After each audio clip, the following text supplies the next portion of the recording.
A corrida pela Casa Branca. Um drama histórico sem precedentes. A presidência dos Estados Unidos da América. O cargo mais alto do país. Uma honra inigualável e um posto de transcendência internacional.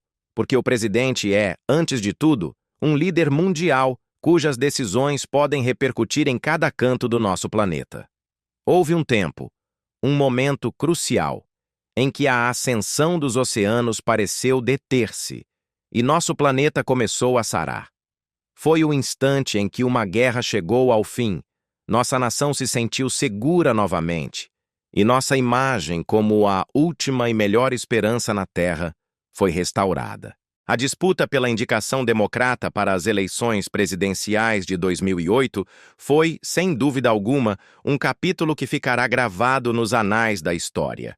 Embora mal imaginável poucos anos antes, vislumbrava-se a possibilidade de que, pela primeira vez, a indicada fosse uma mulher. E não qualquer mulher, mas uma com credenciais políticas impecáveis.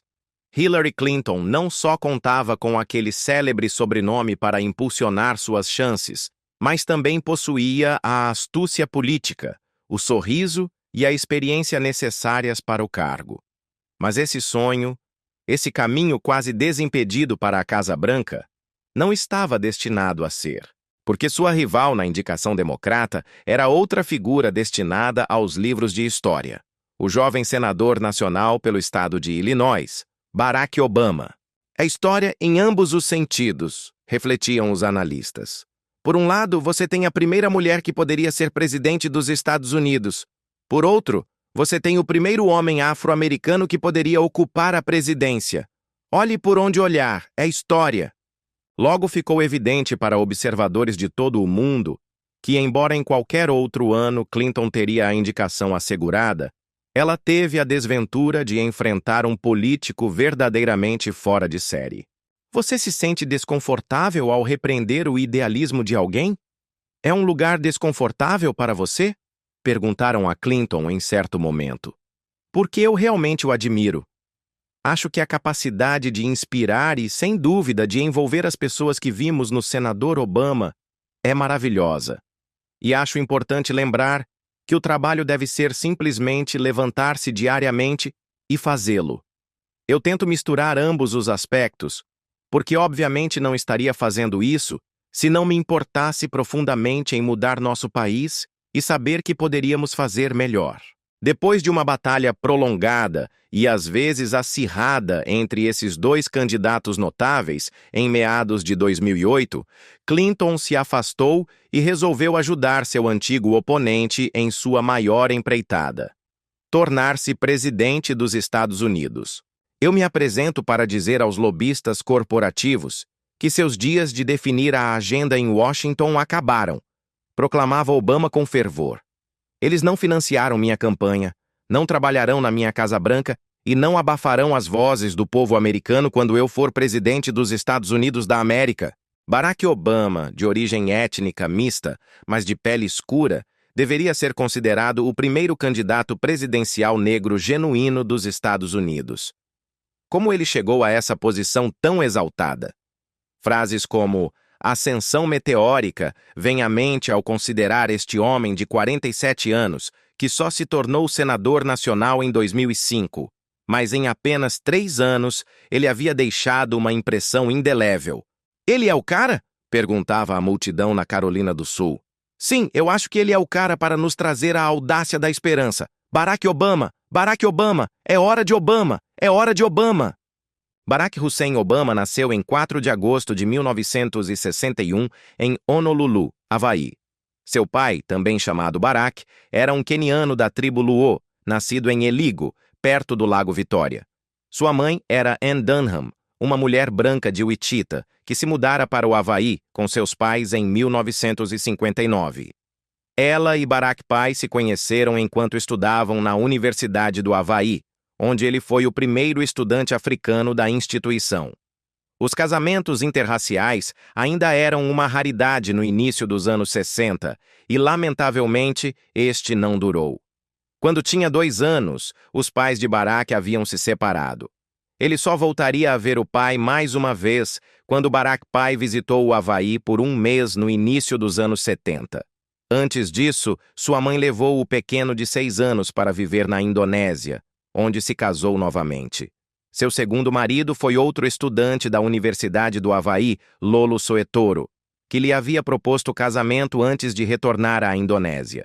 A grande força de Barack Obama para os eleitores democratas é sua história, que ele tem enfatizado, explicou um observador político. É uma história inspiradora, uma história de grande mérito de alguém que superou enormes obstáculos pessoais e surgiu como resultado de seus talentos, habilidades, energia e diligência. A vida de Obama na Indonésia foi idílica para uma criança, e em 1970, sua mãe lhe deu uma meia-irmã, Maya. Mas Anne estava ansiosa para que seu filho tivesse uma educação americana. Então, o enviou de volta ao Havaí para viver com seus avós, conhecidos como Gramps e Toot, quando ele tinha apenas 10 anos. De certa forma, é uma história semelhante à de Bill Clinton, observou-se. Ele foi criado de certa forma por uma mãe solteira e teve uma família desestruturada, e, no entanto, ele se viu ascendendo a essas posições por conta própria. Lamentavelmente, o segundo casamento de Anne também fracassou. Uma jornada de autodescoberta. A história de Barack Obama, uma odisseia de autodescoberta e ascensão meteórica, entrelaça-se com as complexidades de sua identidade. Sua mãe, Anne Dunham, retornou ao Havaí com sua filha Maya para se reunir com seu filho e continuar seus estudos de mestrado em antropologia. Mas à medida que Obama avançava em sua adolescência, a questão de sua própria identidade começou a pesá-lo cada vez mais. Entre 1971 e 1979, o jovem Obama frequentou a prestigiada Punahou Academy, destacando-se tanto em seus estudos quanto no basquete. No entanto, ele sempre esteve ciente de ser um dos poucos rostos negros no campus. Sua imersão na história afro-americana, no movimento pelos direitos civis e na luta política o deixou em uma encruzilhada, dividido entre a lealdade aos 3 rostos brancos que o haviam criado e sua crescente compreensão do que significava ser negro nos Estados Unidos. Suas notas começaram a cair, e ele até experimentou drogas. Apesar desses desafios, seus resultados acadêmicos foram bons o suficiente para garantir uma vaga no Occidental College, uma pequena mas respeitada instituição em Los Angeles. Após seu segundo ano, ele se transferiu para a muito maior Universidade de Columbia, em Nova York, alma mater de figuras políticas de peso como Zbigniew Brzezinski, Madeleine Albright e o presidente Dwight D. Eisenhower. O despertar do ativista. Depois de se formar em ciências políticas em 1983, Obama se mudou para Chicago. Foi aqui que seu interesse e talento para o ativismo e a política de base realmente criaram raízes.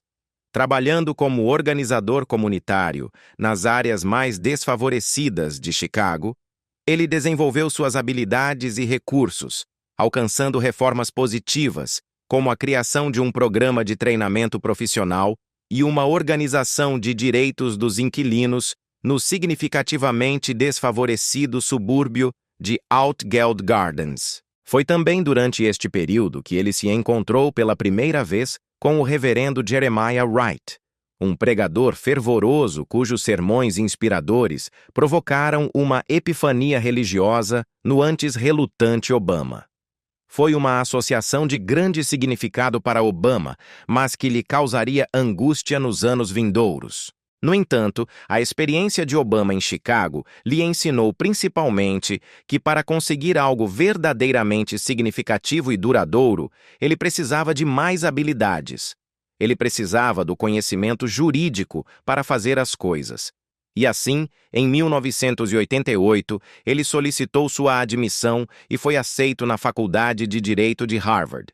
Mas antes de ocupar seu lugar nesses sagrados corredores, havia mais uma viagem que ele deveria fazer. Um retorno às raízes.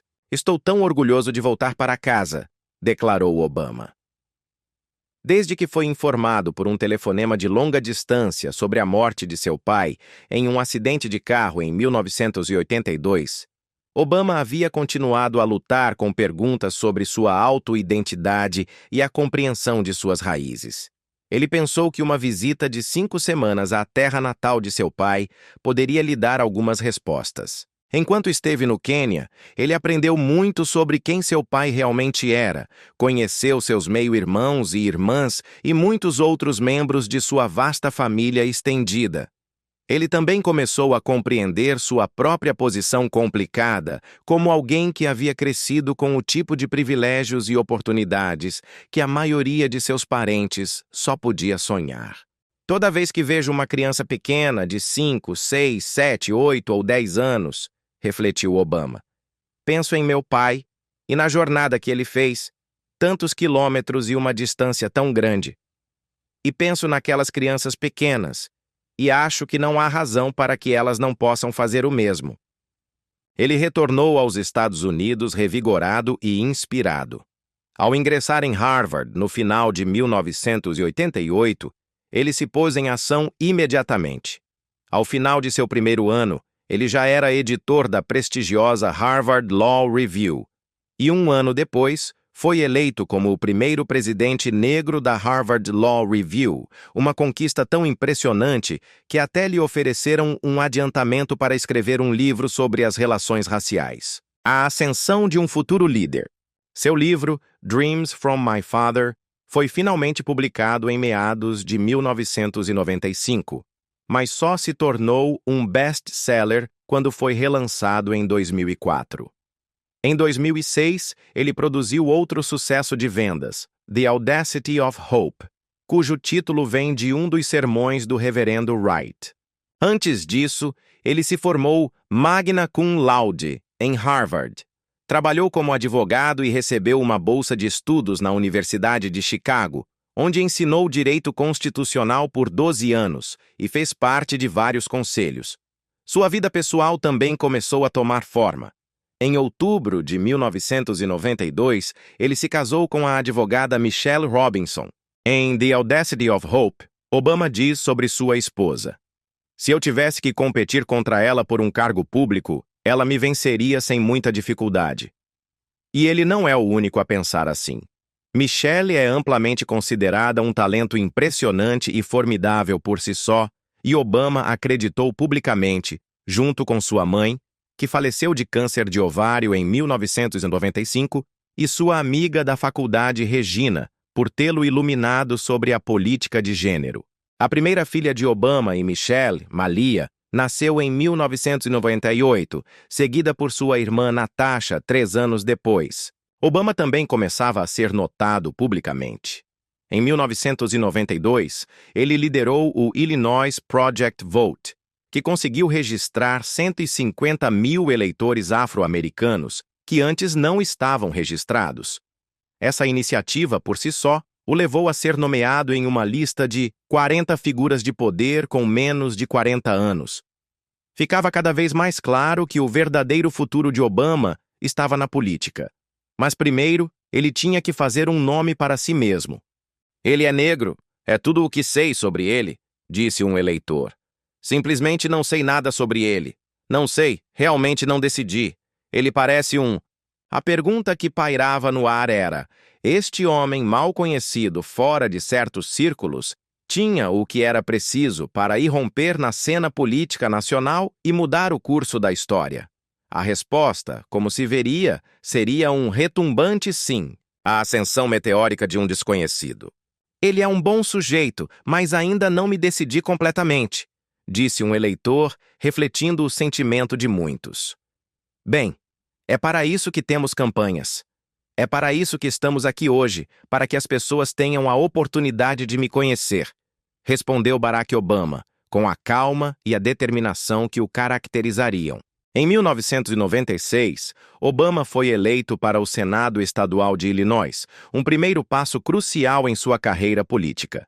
Foi reeleito em 1998 e 2002, usando seu tempo no Senado para negociar reformas de bem-estar social e focar na saúde e em outros problemas enfrentados por pessoas de baixa renda. Durante esse período, ele sofreu o primeiro revés significativo de sua carreira política até então, sua candidatura à Câmara dos Representantes do Equador no ano 2000. Ele foi superado por uma margem de 2-1. Mas Obama, com uma resiliência notável, assumiu a derrota com equilíbrio e se esforçou para aprender o máximo possível com a experiência. Apenas alguns anos depois, ele estava pronto para o próximo passo e anunciou sua intenção de concorrer ao Senado dos Equador. Depois de obter a indicação democrata, ele enfrentaria um oponente formidável, Jack Ryan, o vencedor das primárias republicanas. No entanto, quando detalhes desfavoráveis sobre o divórcio de Ryan com a atriz de Hollywood Jeri Ryan foram revelados, ele foi forçado a se retirar da disputa. Acho que isso deve ser feito juntamente com aqueles comitês do Congresso que têm supervisão, para que não seja simplesmente um assunto interno, comentou-se na época, em alusão à controvérsia. A Convenção Democrata de 2004 nasce uma estrela. Em 27 de julho de 2004, o pouco conhecido senador estadual de Illinois se viu com a tarefa monumental de proferir o discurso principal na Convenção Nacional Democrata, realizada em Boston, Massachusetts. Foi um momento que mudaria o curso de sua vida e, eventualmente, da nação. Devo uma dívida a todos os que me precederam, e em nenhum outro país da Terra minha história é sequer música possível, proclamou Obama, com uma voz que ressoou no auditório. Embora estivesse ali para apoiar a candidatura de John Kerry à presidência, sua presença carismática e sua poderosa oratória roubaram o espetáculo. América, esta noite, se sentirem a mesma energia que eu, se sentirem a mesma urgência que eu, se sentirem a mesma paixão que eu, se sentirem a mesma esperança que eu.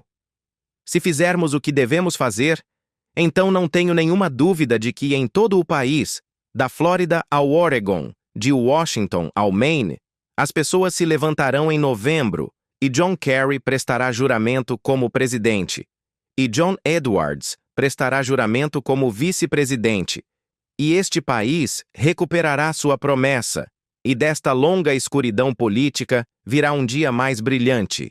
Muito obrigado a todos. Deus os abençoe. Sua recepção foi unanimemente eufórica, e o foco da atenção se voltou firmemente para ele mesmo. A partir daquele momento, começou a crescer o boato de que talvez aquele garoto magro com um nome engraçado, que acreditava que a América tinha um lugar para ele também, pudesse encontrar esse lugar no cargo mais exaltado da nação, a Casa Branca. Acho que o que Barack representa é esperança para qualquer um, expressava um admirador. Não importa qual seja sua cor ou credo, é esperança. Se você pode sonhar, você pode fazer. E acho que é por isso que ele é tão revigorante. O senador nacional e um caminho marcado pela convicção, mas o primeiro desafio de Obama era o Senado Nacional. Empossado em 4 de janeiro de 2005, Obama rapidamente se cercou de uma impressionante equipe de assessores políticos. Como o 5º senador afro-americano na história dos Equador, Obama estava determinado a fazer sua presença e suas lealdades serem sentidas. Ele assumiu designações em comitês focados em suas principais preocupações: saúde, educação, trabalho e pensões, e segurança nacional.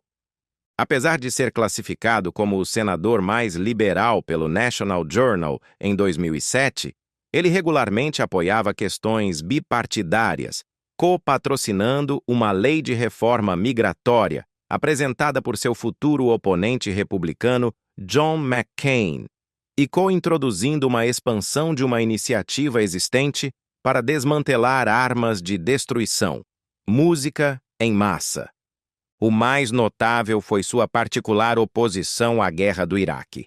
Em 2007, ele introduziu a Lei de Desescalada da Guerra do Iraque, estipulando um limite nos níveis de tropas o início do redesdobramento gradual e, significativamente, a retirada de todas as brigadas de combate do Iraque até abril de 2008.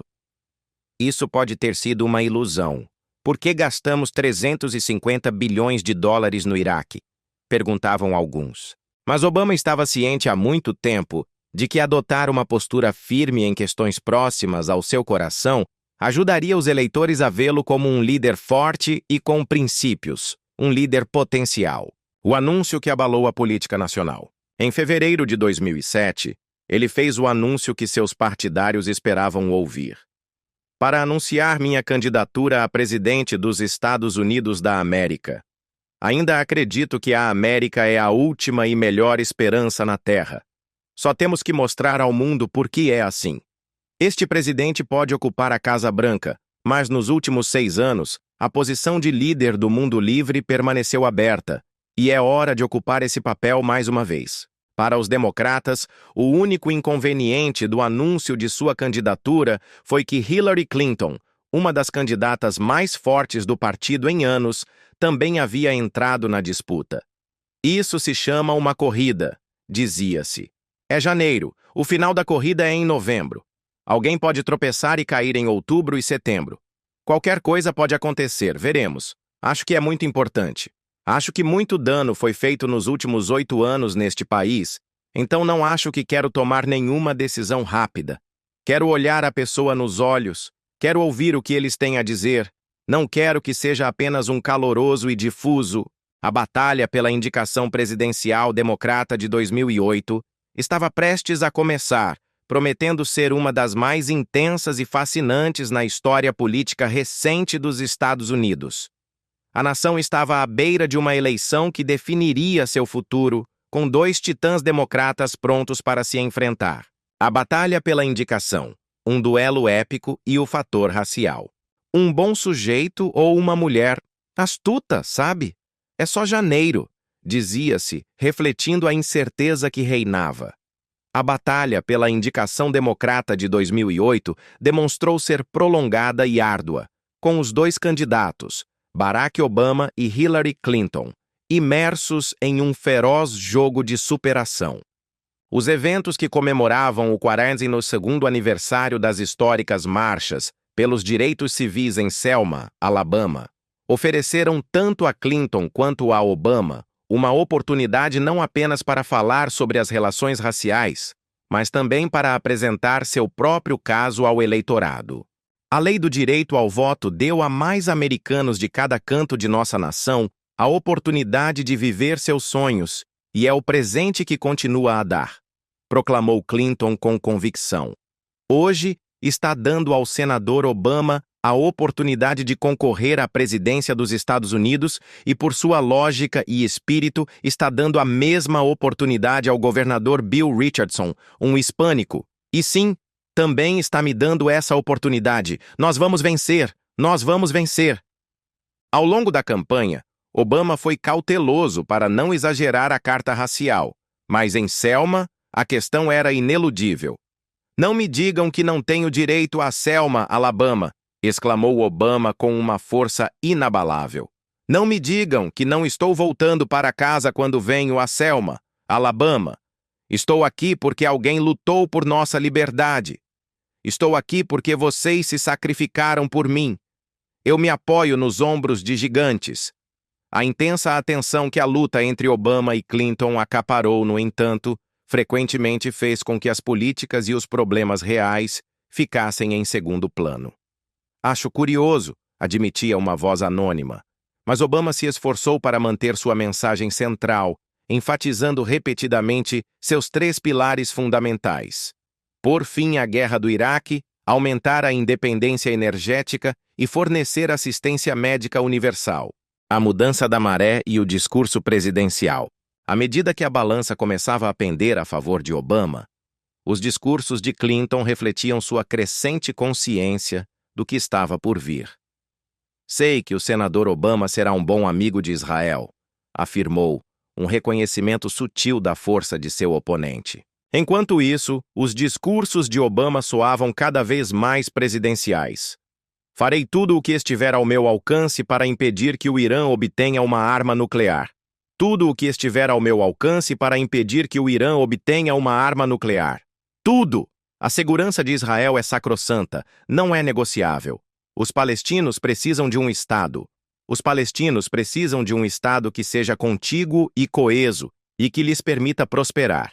Mas qualquer acordo com o povo palestino deve preservar a identidade de Israel como um Estado judeu com fronteiras seguras, reconhecidas e defensáveis, e Jerusalém continuará sendo a capital de Israel e deve permanecer indivisa, declarava com a solenidade de um futuro líder mundial. E, finalmente, sua persistência deu frutos.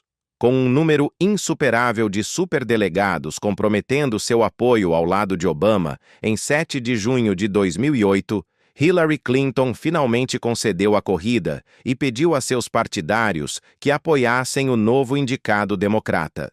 A forma de continuar nossa luta agora, de alcançar os objetivos pelos quais lutamos, é tomar nossa energia, nossa paixão, nossa força e fazer todo o possível para ajudar a eleger Barack Obama como o próximo presidente dos Estados Unidos, declarou Clinton com uma voz que, embora tingida de derrota, instava a unidade.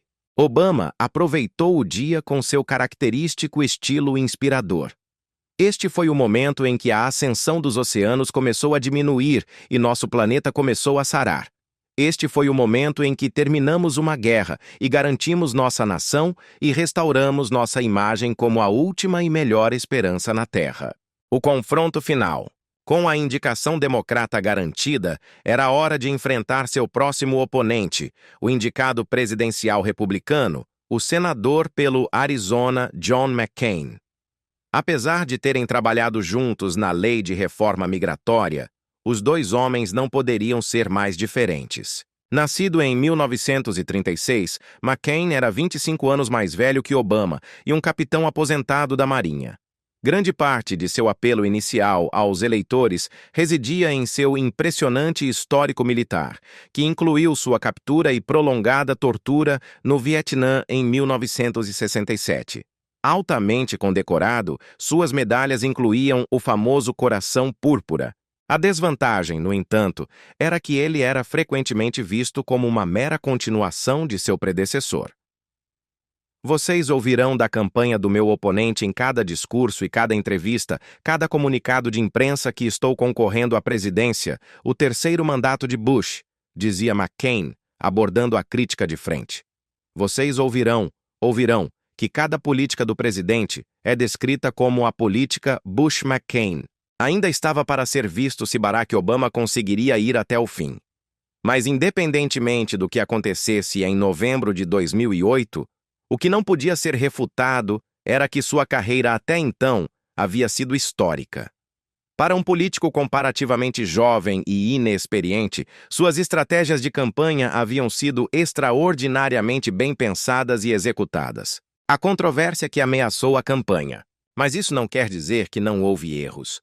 Um dos mais significativos estava relacionado com seu pastor e amigo de longa data, o reverendo Jeremiah Wright. Bombardeamos Hiroshima, bombardeamos Nagasaki e arrasamos muito mais do que os milhares em Nova York e no Pentágono, e nunca pestanejamos, havia dito Wright em um de seus sermões. Os sermões de Wright sempre foram apaixonados e francos, mas em março de 2008, ficou claro que a associação de Obama com o eloquente clérigo estava prejudicando sua reputação. Com pesar, Obama se desvinculou da igreja. Por mais imperfeito que possa ser, tem sido como uma família para mim, explicou Obama, expressando a dor da decisão.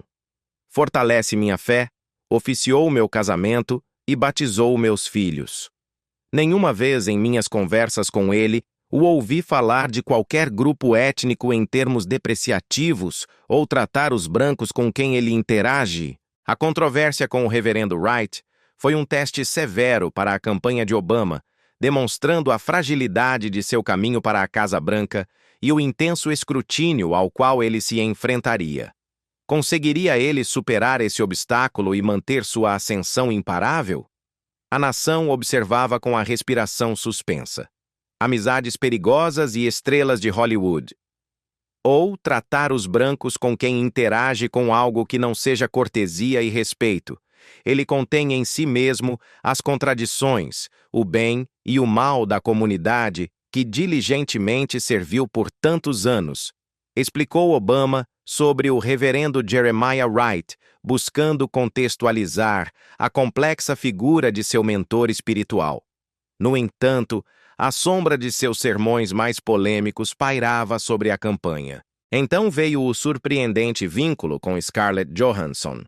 Os rumores de um relacionamento por e-mail entre a aclamada atriz de Hollywood e o candidato presidencial começaram a se espalhar como fogo, adicionando um toque de glamour e controvérsia à já acirrada corrida. "Eu sou uma apoiadora da campanha de Obama há algum tempo", declarou Johansson. "E sabem, acho que originalmente me interessei e me senti atraída por Barack Obama por sua oposição à guerra do Iraque. E acho que ele tem políticas incríveis e que ele realmente está liderando este movimento incrível e inspirador pela mudança, e quero fazer parte dele." Talvez consciente dos problemas que presidentes democratas anteriores enfrentaram, devido às suas associações com mulheres jovens e atraentes, Obama foi rápido em minimizar a conexão. Ele declarou aos jornalistas que Johansson nem sequer tinha seu endereço de e-mail pessoal. Explicou que Johansson havia enviado um e-mail para seu assistente, Reggie Love, e que ele simplesmente havia enviado uma nota de agradecimento. Talvez Johansson devesse ter seguido o exemplo de George Clooney, uma das poucas celebridades com experiência suficiente para saber que seu apoio poderia ser uma faca de dois gumes. "Oh, eu sou um grande fã de Obama, sou um fã de Obama desde o início, mas, sabe, exercer sua influência muitas vezes pode ser o elefante na sala se você não tomar cuidado", advertiu Clooney. "Meu pai concorreu ao Congresso e eu não fiz campanha para ele, porque você pode realmente prejudicá-los. Então, a ideia é tentar apoiar o máximo que puder e não atrapalhar." Um discurso polêmico. De maior preocupação para a equipe de Obama foi a reação negativa que ele enfrentou em abril de 2008, após seu agora infame e polêmico discurso sobre a amargura. Nele, ele falou sobre como as pequenas cidades do meio-oeste se tornavam amarguradas, porque haviam sido defraudadas por sucessivas música-administrações. "As pessoas expõem suas frustrações", disse ele. Os comentários de Obama levaram a acusações de elitismo e de estar desconectado da realidade, não apenas por parte de seus oponentes republicanos, mas também de outros membros de seu próprio partido, incluindo Hillary Clinton. "As observações de Obama são elitistas e estão fora da realidade", sentenciou Clinton, desferindo um golpe direto. Mas Obama resistiu à tempestade, recusando-se a se retratar e insistindo que seus comentários haviam sido simplesmente mal redigidos. Algo que todo mundo sabe que é verdade. Quando você está amargurado, você recorre àquilo em que pode confiar. Então as pessoas, você sabe, votam sobre armas ou se confortam com sua fé, argumentou, buscando clarificar sua mensagem. Desde então, sua batalha pela presidência se concentrou mais nas políticas e nos problemas, enquanto ele e McCain se esforçavam para se posicionar como o homem mais capaz para o cargo. Experiência versus visão. Desde o último lugar de sua turma na Academia Naval, dizia um ataque republicano, que buscava ressaltar a inexperiência de Obama em contraste com a trajetória militar de McCain. Como era de esperar, os republicanos se apegaram à inexperiência de Obama como um ponto fraco. No entanto, um dos apoiadores mais conhecidos de Obama foi rápido em defender o candidato. "Obama não tem a experiência para ser presidente dos Estados Unidos, e posso provar isso", desafiou o defensor com ironia.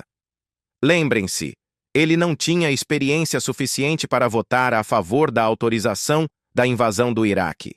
Em vez disso, mesmo assim, ele votou contra a guerra, que, segundo ele, levaria a uma ocupação de duração indeterminada, custos indeterminados e consequências indeterminadas.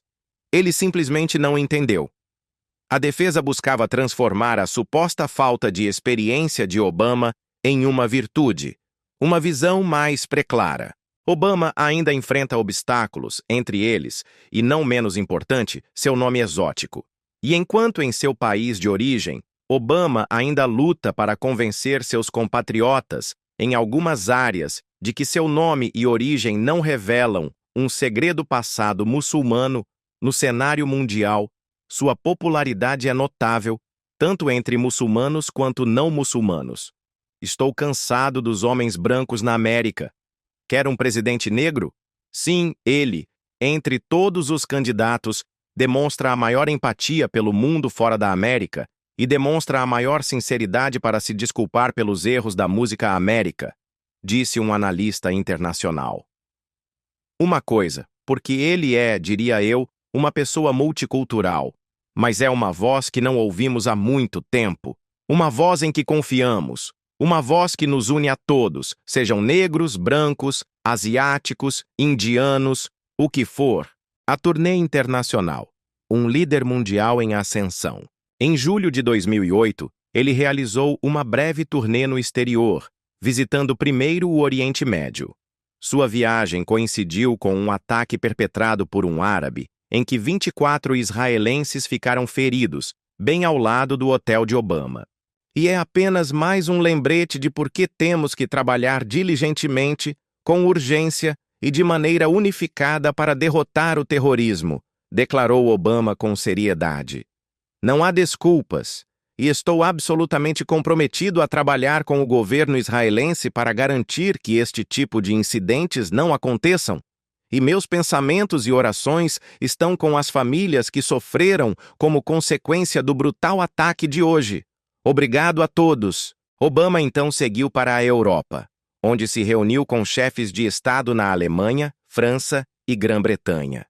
Ele superou o possível embaraço de não poder falar em frente ao portão de Brandemburgo, como o presidente Kennedy fez tão famosamente em 1963, ao atrair mais de 200 mil pessoas para seu segundo local escolhido, a Coluna da Vitória, no Tiergarten Park. Ninguém acolhe a guerra, afirmou Obama perante a multidão. Reconheço as enormes dificuldades no Afeganistão, mas meu país e o seu têm interesse em que a primeira missão da OTAN, além das fronteiras da Europa, seja um sucesso para as pessoas. A imagem de Obama no cenário mundial se consolidava. O caminho para a Casa Branca ainda era árduo, mas o garoto magro com um nome engraçado havia demonstrado ser um competidor formidável, capaz de cativar as massas e desafiar as convenções. Seria este o ano em que a história finalmente seria reescrita? A resposta se vislumbraria nos meses vindouros. A turnê europeia.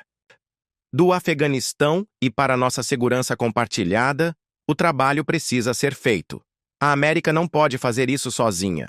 O povo afegão precisa de nossas tropas e suas tropas, nosso apoio e seu apoio para derrotar o Talibã e a Al-Qaeda, para desenvolver sua economia e ajudá-los a reconstruir sua nação. Temos muito em jogo para recuar agora, declarou Barack Obama, ressoando com a solenidade de um líder em ascensão. Sim, houve diferenças entre a América e a Europa. Sem dúvida haverá diferenças no futuro, mas os fardos da cidadania global continuam a nos unir. Uma mudança de liderança em Washington não aliviará esse fardo. Neste novo século, tanto americanos quanto europeus precisarão fazer mais, não menos. A parceria e a cooperação entre nações não são uma escolha, são o único caminho para proteger nossa segurança comum e avançar em nossa humanidade comum. A história, no entanto, demonstra que a popularidade no exterior certamente não equivale a uma vitória em casa. E a posição de Obama nas pesquisas perdeu pontos após sua turnê europeia, entre acusações de mudança de postura nas políticas e de ser pouco mais que uma celebridade superficial. Este último foi uma crítica lançada pela equipe de McCain em um anúncio que justapunha Obama com Paris Hilton e Britney Spears, buscando desqualificá-lo como alguém frívolo. A equipe de Obama manteve a calma, mas, mostrando um senso de humor até então insuspeito, a própria Hilton contra-atacou. Ela lançou seu próprio anúncio presidencial, no qual prometia um compromisso em sua política energética e a intenção de pintar a Casa Branca de rosa. Não tenho nenhum comentário. Acho que o vídeo fala por si, então as pessoas podem ir ao funnyord.com e dar uma olhada, declarou Hilton, em um golpe midiático magistral. Eu sou para a casa apenas. Não sou dos velhos tempos e não prometo mudanças como aquele outro cara. Eu simplesmente sou atraente. Aquele velho enrugado de cabelo branco me usou em seu anúncio de campanha, o que suponho que significa que estou concorrendo à presidência, então obrigado pelo endosso, cara de cabelo branco, e quero que a América saiba que estou totalmente pronta para liderar. A surpreendente aparição de Hilton desviou a atenção, mas também adicionou uma camada incomum de sátira à política. Os pesos pesados de Obama. Felizmente, Obama tinha pesos mais pesados ao seu lado. Precisamos de mudança. Pretendemos ter mudança, afirmava um apoiador influente. Ele é forte, mas também tem uma capacidade incomum de apelar aos melhores anjos de nossa natureza, derrubar todas essas velhas barreiras que as pessoas pensavam que existiam em relação às oportunidades disponíveis para os afro-americanos. E meus parabéns para ele. Até mesmo um cínico profissional como Gore Vidal lhe deu o aval, embora com um elogio um tanto disfarçado. Como ele poderia ser medido? Quais são as varas de medir? O que ele fará com o tribunal? Quem ele vai nomear para a Suprema Corte ou os outros? Você não tem que perguntar quem ele é, de certa forma? Você não tem que perguntar se ele é um homem brilhante? Ele é capaz? Bem, aparentemente ele é. Você leu o discurso dele sobre a raça? Sim, bem, eu ouvi. É uma peça bastante notável. Passei minha vida ouvindo peças notáveis de Winston Churchill e do pobre Jack Kennedy. Não estou impressionado, mas... Você está pessimista sobre uma presidência Obama? Não vejo por que deveria estar. Bem, você é pessimista sobre muitas outras coisas. Bem, não pode ser pior do que temos. A ambivalência de Vidal, no entanto, ressaltava o apelo incomum de Obama mesmo para os céticos. Mas Obama também demonstrou a capacidade de atrair um apoio popular massivo. Acho que ele vai ser um candidato muito positivo, e acho que é o momento dele para a mudança. E acho que ele representa a mudança, e espero que tudo o que ele diz, ele cumpra, expressou uma jovem eleitora. E mal posso esperar pelo primeiro presidente negro, e não apenas entre os afro-americanos. Muito obrigado. As pessoas estão apoiando ele em Iowa. As pessoas o apoiaram em Iowa. Você sabe, vimos as notícias. Havia muito poucas caras que pareciam a minha. Então não acho que a raça esteja desempenhando um papel nisso, comentou outra apoiadora, uma mulher de cor, sublinhando a natureza transversal do apoio a Obama. E claro, sendo América, sempre há um monte de celebridades em quem confiar. Ele é um candidato novo e fresco, e fiquei muito impressionado com o fato de que ele não recebeu dinheiro de grupos de interesse especiais. É como se tudo fossem doadores individuais. Pensei que essa era a chave. Na verdade, não era a negritude, mas, você sabe, isso não atrapalhou, disse um ator. Estou animado com o senador Obama, acrescentou outro. Estou animado pelo simples desejo de ver a mudança. Estou animado pela quantidade de americanos que estão na mesma sintonia que eu. Simplesmente acho que é uma escolha perfeita para o futuro da América. Passei muito tempo fora do país e simplesmente acho que as coisas pelas quais ele luta e simplesmente sua origem, sua família, realmente aprecio quem ele é e acho que ele seria um presidente absolutamente maravilhoso dos Estados Unidos. Eles têm que ser sexy e... Eu preferiria que fossem um homem ou uma mulher, mas é só isso. O que mais você precisa em um presidente? Amor e a capacidade de comandar. E é isso. Essas são 3 coisas e você está bem. E se seu nome é Barack Obama, isso é o melhor, brincou uma atriz, encapsulando o carisma do candidato. Tudo o que digo é que temos um herói em formação hoje nos Estados Unidos, porque temos um novo candidato a presidente dos Estados Unidos, Barack Obama, que acredito para todos nós que temos sonhos e esperança, é um herói. Mas apesar de todos os grandes nomes e rostos familiares que se alinharam para apoiar Barack, em agosto de 2008, havia apenas um obstáculo final em seu caminho para a Casa Branca. A escolha do companheiro de chapa, Biden. O contrapeso experiente. O nome, ou melhor, o nome do companheiro de chapa de Obama era o que realmente interessava aos eleitores. Em 23 de agosto, Obama deu um passo inovador ao revelar a notícia em primeira mão a seus seguidores mais leais, através de uma mensagem de texto para seus telefones celulares. Seguiu-se um anúncio público em Springfield. Um homem com um histórico distinto, um homem com uma decência fundamental, e esse homem é Joe Biden, proclamou Obama, apresentando sua escolha. O político de carreira trazia uma rica experiência para a campanha, além de qualidades pessoais que complementavam as de Obama. Comparado com o jovem, negro e inexperiente Obama, Biden, de 65 anos, trazia maturidade, brancura e 30 anos de experiência no Senado. Católico de pura estirpe, tinha um grande apelo para a classe média trabalhadora, os antigos apoiadores de Hillary Clinton. Ele era conhecido por ser um orador eloquente e um amigo sólido da classe trabalhadora e, surpreendentemente, dada sua arraigada fé católica, também era pró-escolha no tema do aborto. No entanto, havia algumas reticências sobre o senador de 6 mandatos, principalmente sua tendência a falar fora de hora em certas ocasiões. De fato, assim que foi nomeado companheiro de chapa de Obama, a equipe de McCain rapidamente se lançou sobre os comentários que ele havia feito anteriormente na corrida sobre Obama não estar pronto para ser presidente. Acusações que Biden refutou engenhosamente, referindo-se à admissão prejudicial da campanha de McCain de que ele não sabia quantas casas ele e sua esposa possuíam. Você fala sobre o quanto se preocupa em poder pagar as contas.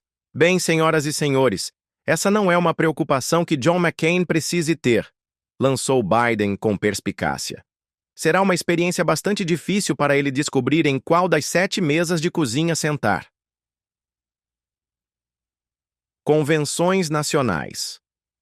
Na noite de segunda-feira, 25 de agosto de 2008, o Partido Democrata iniciou sua convenção nacional. A esposa de Obama, Michelle, foi uma das primeiras oradoras.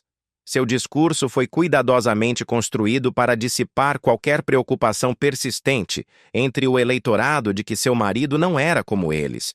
Ela enfatizou sua vida familiar comum e seu inabalável e inquestionável patriotismo. Com profunda gratidão e grande humildade aceito sua indicação à presidência dos Estados Unidos, declarou Obama, ressoando no auditório. Mas se uma semana é muito tempo na política, 3 meses bem poderiam ser um milênio.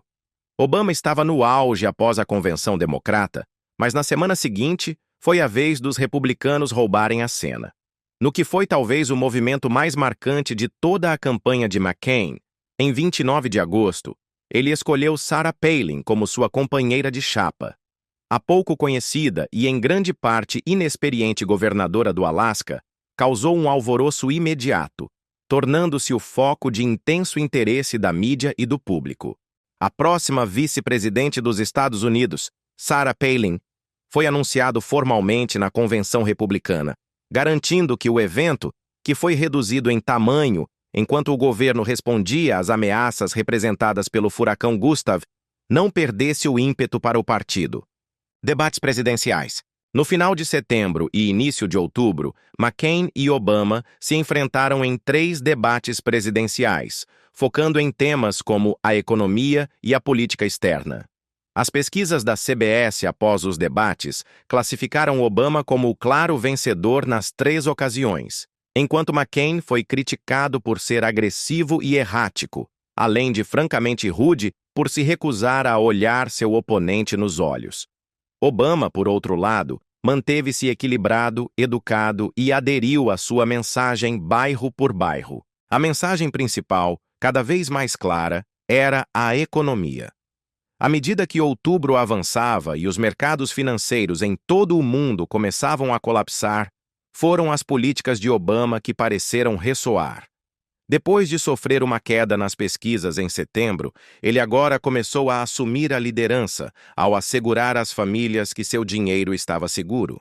Mas apesar de estarem nas últimas etapas de uma campanha acirrada, ambos os candidatos ainda encontraram tempo para um pouco de humor. Eles participaram do 60º jantar anual da Fundação Memorial Alfred E. Smith, um evento de caridade organizado em benefício de crianças carentes.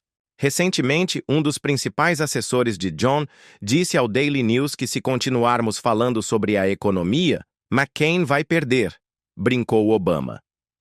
Então, esta noite, gostaria de falar sobre a economia. McCain respondeu com uma piada, referindo-se ao personagem que ameaçava desviar a trajetória vitoriosa de Obama, Samuel Joe Wurzelbacher, também conhecido como Joe, o Encanador. Os eventos estão se movendo rápido em minha campanha, e sim, é verdade que esta manhã demiti toda a minha equipe de assessores seniores. Todas as suas posições serão ocupadas por um homem chamado Joe, o Encanador, respondeu McCain, arrancando risadas. Wurzelbacher era o trabalhador que havia abordado Obama enquanto ele estava em campanha em Ohio e havia reclamado que a política fiscal de Obama afetaria negativamente seus planos de expansão de negócios. No terceiro debate presidencial, McCain se referiu repetidamente a Joe, o Encanador, apresentando-o como uma espécie de símbolo do homem comum. Joe, os encanadores estão lá fora, exclamava McCain. Mas Obama tinha seus próprios heróis da classe trabalhadora prontos para mover o voto. Em meados de outubro, Bruce Springsteen e Billy Joel uniram forças para liderar um concerto de arrecadação de fundos para Obama. A reta final da campanha havia se tornado um fascinante cruzamento de políticas, personalidades e cultura popular com a Casa Branca ao alcance da mão. A reta final. À medida que 4 de novembro se aproximava, a vantagem de Barack Obama nas pesquisas permaneceu firme, embora persistissem os rumores sobre o chamado efeito Bradley. Este termo se referia a Tom Bradley, o político afro-americano que concorreu a governador da Califórnia em 1982 e perdeu apesar de estar à frente nas pesquisas. Acreditava-se que alguns eleitores poderiam não ter declarado sua verdadeira preferência nas pesquisas por medo de serem vistos como racistas, uma sombra inquietante sobre o final da corrida. No plano pessoal, Obama enfrentava preocupações ainda mais prementes. Na semana antes das eleições, ele suspendeu sua campanha para fazer uma última visita à sua avó viúva, que estava gravemente doente. A venerável Madeleine Dunham, de 86 anos, carinhosamente conhecida como Tut, faleceu de câncer em 2 de novembro. Foi um momento de profunda emoção para Obama, que estava no auge da maior conquista de sua carreira política. Mas ele se manteve firme e disse em um comício de campanha na Carolina do Norte que sua amada avó estava em paz. Alguns de vocês ouviram que minha avó, que me ajudou a criar, faleceu esta manhã cedo, disse Obama com voz embargada, mas serena. E olhem, ela foi para casa e morreu pacificamente enquanto dormia com minha irmã ao seu lado. Então há uma grande alegria, além de lágrimas. Não vou falar sobre isso por muito tempo porque é um pouco difícil falar sobre isso. A nação se comoveu com sua dor pessoal em meio ao seu ascenso histórico. O dia das eleições, uma onda azul que mudou a história. Em 4 de novembro de 2008, Obama e sua esposa Michelle votaram em uma sessão eleitoral em sua cidade natal, Chicago. Em todo o país, milhões de americanos fizeram fila, às vezes por horas, para registrar seus próprios votos. Entre eles, um número sem precedentes de eleitores de primeira viagem que haviam sido galvanizados pela mensagem de esperança e renovação de Obama. Os resultados começaram a chegar e um mar de cor azul se espalhou sobre o mapa eleitoral. Apenas o Deep South permanecia inexpugnavelmente republicano. Antes que a noite terminasse, Obama havia capturado os 270 votos eleitorais necessários e era indiscutivelmente o vencedor. McCain concedeu a derrota em um discurso digno e gentil, chamando Obama de "meu presidente". O senador do Arizona, de 72 anos, instou todos os americanos, incluindo seus apoiadores, a se unirem em apoio a Obama, dizendo que planejava ajudar o novo presidente eleito a abordar a miríade de problemas que o país enfrentava. Peço a todos os americanos que me apoiaram que se juntem a mim, não apenas para parabenizá-lo, mas para oferecer ao nosso próximo presidente nossa boa vontade e um esforço sincero para encontrar maneiras de nos unirmos, para encontrar os compromissos necessários para fechar nossas diferenças e ajudar a restaurar nossa prosperidade, defender nossa segurança em um mundo perigoso e deixar para nossos filhos e netos um país mais forte e melhor do que herdamos. Quaisquer que sejam nossas diferenças, somos compatriotas americanos. Foi um gesto de unidade que ressoou profundamente em uma nação dividida. O momento culminante da mudança. Então, a nova primeira família eleita subiu ao palco no Grant Park, em Chicago, em frente a 75 mil partidários eufóricos. O presidente eleito, sua esposa e suas duas filhas pequenas foram um símbolo potente da força da mudança que havia varrido o establishment político. Demorou muito para acontecer, mas esta noite, pelo que fizemos neste dia, nesta eleição, neste momento decisivo, a mudança chegou à América, proclamou Obama, com uma voz que ressoou no parque e nos corações de milhões. E todos os que nos olham esta noite, de além de nossas costas, de parlamentos e palácios até aqueles que estão amontoados em torno de rádios nos cantos esquecidos do mundo, nossas histórias são singulares. Mas nosso destino é compartilhado, e um novo amanhecer da liderança americana está ao alcance da mão. Entre a multidão que observava Obama fazendo história, estavam a poderosa figura da mídia Oprah Winfrey e o veterano político Jesse Jackson. Eu nunca fui o candidato mais provável para este cargo.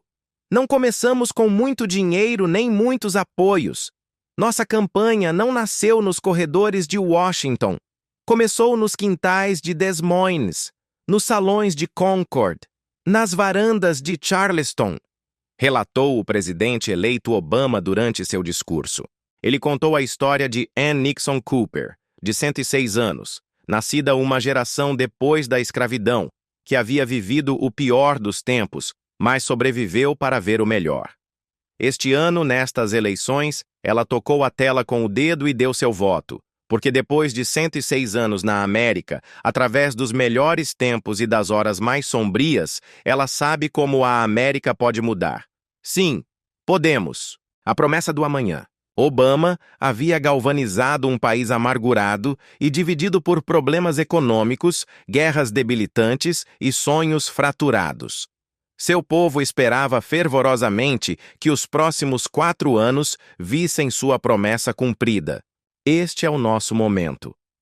Este é o nosso tempo para recolocar nosso povo para trabalhar e abrir portas de oportunidade para nossos filhos, para restaurar a prosperidade e promover a causa da paz, para reivindicar o sonho americano e reafirmar essa verdade fundamental de que, de muitos, somos um. Que enquanto respiramos, temos esperança. E onde encontrarmos o cinismo e a dúvida, e aqueles que nos disserem que não podemos, responderemos com aquele credo intemporal que resume o espírito de um povo. Sim, podemos. Obrigado. Que Deus os abençoe e que Deus abençoe os Estados Unidos da América. A noite da eleição de 2008 foi mais do que uma simples vitória eleitoral. Foi um marco que simbolizou uma profunda aspiração de mudança e unidade no coração dos Estados Unidos, ressoando com a promessa de um futuro diferente para uma nação em busca de sua alma. Busca de sua alma. Busca de sua alma. Busca de sua alma. Busca de sua alma. Busca de sua alma. Busca de sua